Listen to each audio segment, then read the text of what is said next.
Lors d'une visite historique en Pologne, le président Vladimir Zelensky a apporté des nouvelles extraordinaires à l'Ukraine.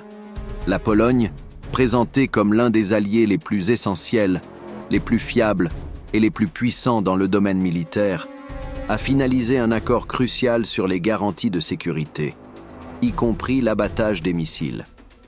Cette évolution significative soulève des questions sur les motivations derrière ce pacte, notamment à la lumière de l'alliance étroite entre les États-Unis et l'Ukraine. Cet accord représente un nouveau niveau de coopération militaire et renforce la position stratégique de l'Ukraine sur la scène mondiale. Initialement, il avait été mentionné qu'il y avait eu une pause dans le financement, probablement liée à des retards dans la signature de l'accord. Chaque accord sur les garanties de sécurité a ses propres caractéristiques, déterminées par les spécificités des relations de l'Ukraine avec chaque État et par leurs capacités. Le point clé des négociations avec la Pologne a été la volonté de ce pays d'abattre des cibles aériennes au-dessus du territoire ukrainien, en direction de la Pologne. Cela remonte à un incident survenu en 2020 lorsqu'un missile russe a touché le territoire polonais et la réaction de la Pologne et de l'OTAN n'a pas été celle attendue. Aujourd'hui, cette décision a été prise et on s'attend à ce que les régions occidentales de l'Ukraine puissent être partiellement couvertes par le système de défense aérienne polonais.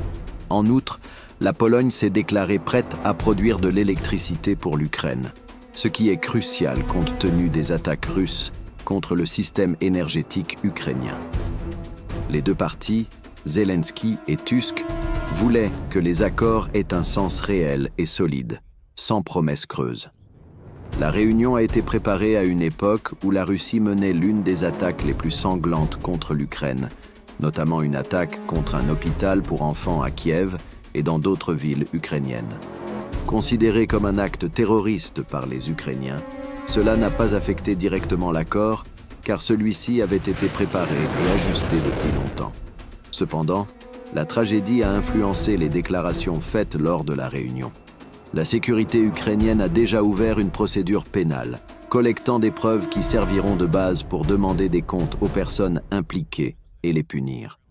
On pense que des conclusions seront bientôt disponibles sur les commanditaires et les exécutants de ces actes, suivis de décisions émanant d'organismes de justice internationale, notamment de la Cour pénale internationale. Après sa visite à Varsovie, Zelensky devrait se rendre à Washington pour un sommet de l'OTAN. La récente escalade des attaques terroristes russes n'a pas affecté la planification de cet événement, prévu pour demain.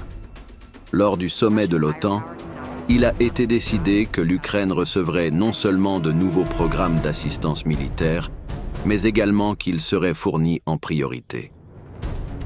Zelensky, dans une récente interview accordée à Bloomberg, a souligné la lenteur de l'arrivée des armes sur la ligne de front et la nécessité d'obtenir l'autorisation d'utiliser des armes occidentales contre des cibles situées sur les aérodromes d'où sont lancées les attaques. Zelensky s'est dit convaincu que des accords pertinents seraient conclus.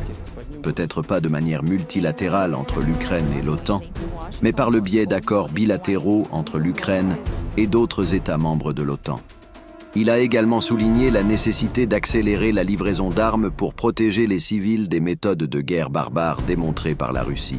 Un autre point critique est la capacité de la Russie à contourner les sanctions en utilisant des biens produits par les pays développés pour son complexe militaro-industriel. Zelensky a souligné l'importance de renforcer à la fois les sanctions et le contrôle de leur respect. La Russie est toujours en mesure d'utiliser des systèmes de paiement et des marques mondiales qui sont censés avoir quitté le pays, grâce à des importations parallèles. Mais l'accent est mis sur l'arrivée des microcircuits et des puces utilisées dans la production d'armes. Zelensky a suggéré que cet aspect devrait être l'un des points clés de discussion lors de sa visite aux États-Unis. Une rencontre entre les présidents ukrainiens et américains se prépare à l'occasion du sommet de l'OTAN.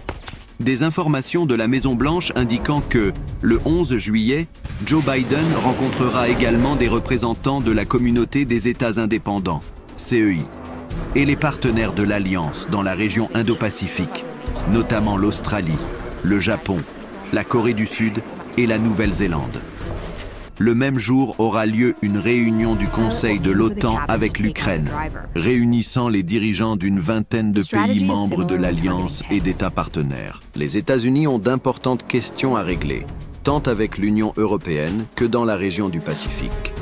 La rencontre entre Zelensky et Biden devrait aborder, entre autres sujets, la récente escalade des attaques terroristes russes, comme ils les appellent actuellement, notamment une attaque contre un hôpital pour enfants. Biden a mentionné que si Poutine aggrave la situation, la possibilité de fournir des armes plus meurtrières ou de mener des attaques plus profondément sur le territoire russe sera envisagée. Zelensky a souligné que certaines décisions sur ces questions sont déjà en discussion et que des accords peuvent être conclus sans publicité excessive. L'Ukraine pourrait recevoir des capacités spécifiques lui permettant d'utiliser les armes fournies par ses partenaires contre des cibles militaires russes, en particulier dans les zones où la Russie concentre ses forces armées utilisées pour des attaques contre l'Ukraine. Aujourd'hui, lors d'une visite inattendue en Chine, le Premier ministre hongrois Viktor Orbán a exprimé son soutien à l'accord de paix proposé par le président Xi Jinping pour l'Ukraine. Orbán et Xi se sont rencontrés à la maison des invités d'État Diaoyutai à Pékin, comme l'ont rapporté les médias d'État chinois. Le dirigeant hongrois a qualifié cette rencontre de troisième étape d'une mission de paix qu'il a menée sans le soutien de la Commission européenne ou de l'Ukraine. La récente visite d'Orbán à Moscou, où il a rencontré le président russe Vladimir Poutine, a suscité le mécontentement de certains dirigeants européens. La Chine, entretenant des liens étroits avec la Russie, a promu un plan de paix en 6 points, initialement présenté avec le Brésil en mai. Ce plan inclut la proposition d'une conférence internationale de paix au moment opportun et préconise une participation égale de l'Ukraine et de la Russie.